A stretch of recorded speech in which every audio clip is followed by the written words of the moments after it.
they organize all kinds of recycling events and eco events, and this is something that every community ought to do.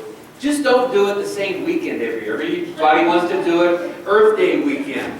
Spread it out a little bit. You'll probably get more groups to participate. So, Kay, thank you very much.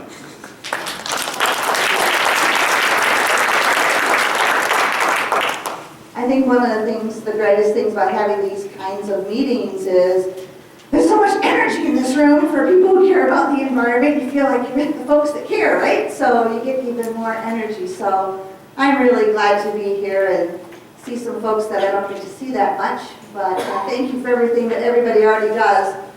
I'm the least capable of these kinds of things.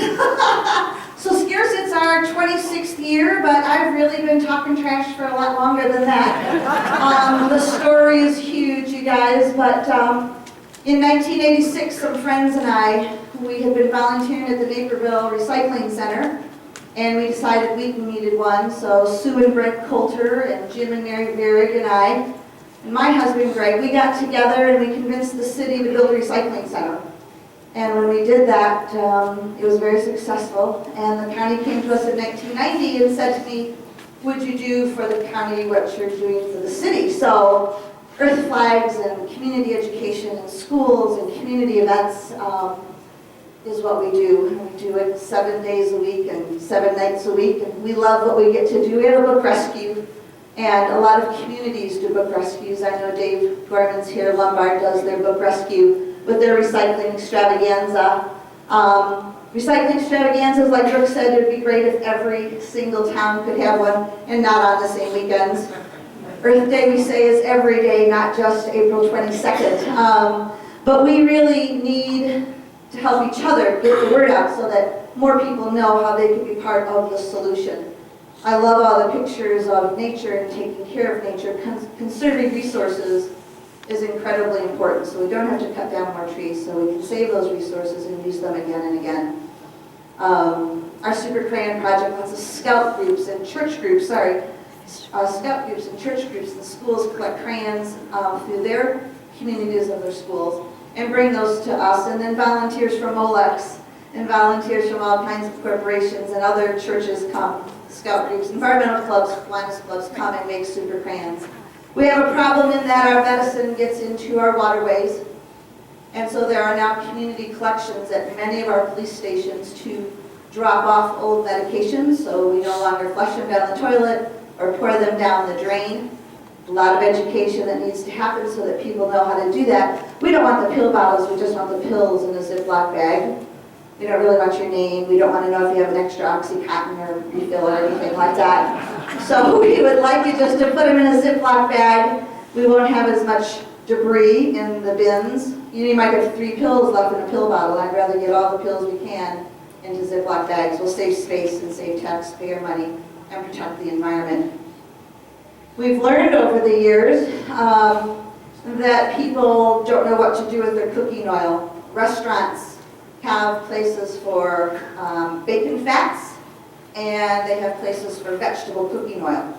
But homeowners really don't have access to that. So we have started 2 different kinds of programs for that. One is ongoing programs, and one are community collections. And I know Fred's here, and Itasca has helped us, but boy, a big learning curve here. We really want all your corn oil and saffron oil and all those kinds of oils. And then those are turned into biofuels. And those burn 38% cleaner than fossil fuels. So we can keep them out of the water. We found people pouring them down storm drains. You fry a turkey and there's 4.5 gallons of cooking oil. You have no place to do it. You don't want to clog your own drains. And people think that, it's just peanut oil, so it's not toxic like petroleum, so we can pour it down storm drains. No. Nothing can go down storm drains. So we haven't given residents an opportunity to do the right thing.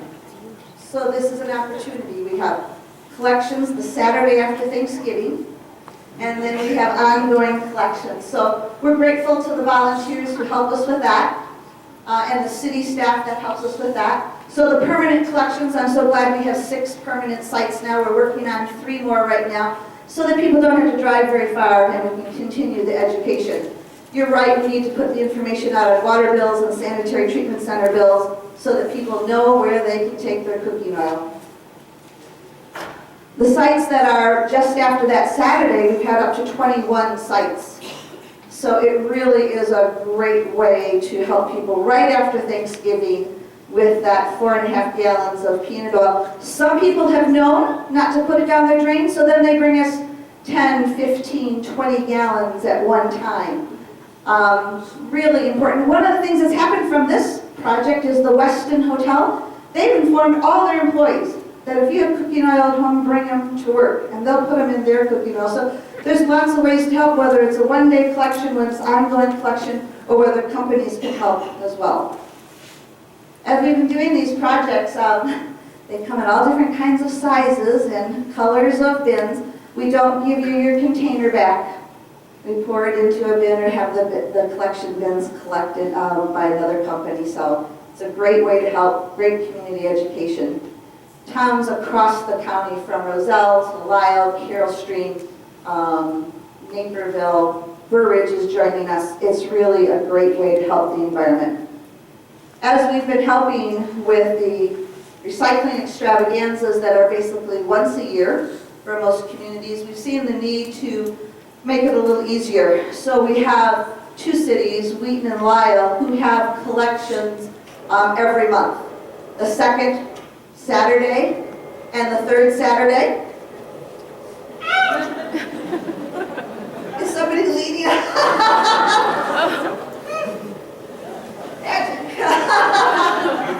Beautiful day.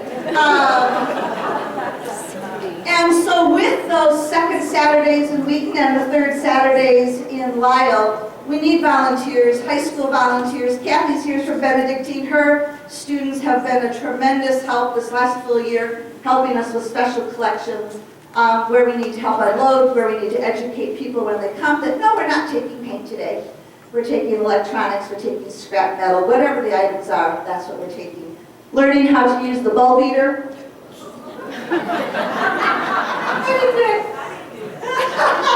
Electronics don't really like me. This is your witness. The trick is as some of our problems with electronics is going on, some of our sites, Wheaton, I know, our last Saturday we had over 300 cars come in 3 hours. And that's what some towns get in a whole big event with a lot of advertising. So we need even more volunteers to help us. Thank you. Those recycling extravaganzas, Lions Clubs, Kiwanis Clubs, Key Clubs from Kiwanis Clubs, environmental clubs.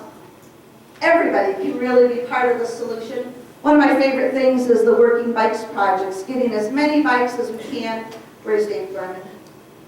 There you are, Dave. How many have we gotten? I mean, thousands, right? Yeah, thousands. Thousands. And those bikes go to help getting the high school kids. One of the things really nice is that they are so grateful to see at the end of 3 hours how much they've collected. A lot of times you don't see the result, but when that trailer is over full and that pickup truck is over full, you feel like you've done something in those 3 hours, and that's pretty exciting. We've been fortunate to meet really great kids, teachers, companies that really help with this project. Across the county, you guys, mayors and state representatives, all kinds of folks have helped us. Addison buys their folks t-shirts, that's really nice. Winfield Township buys t-shirts for their volunteers, so that's really nice. You can see it's rain or snow, flood, we had one flood, hail. We've done it in every kind of weather you can imagine, because once you've done all that advertising and people have loaded their cars, they're coming. So you might as well be ready.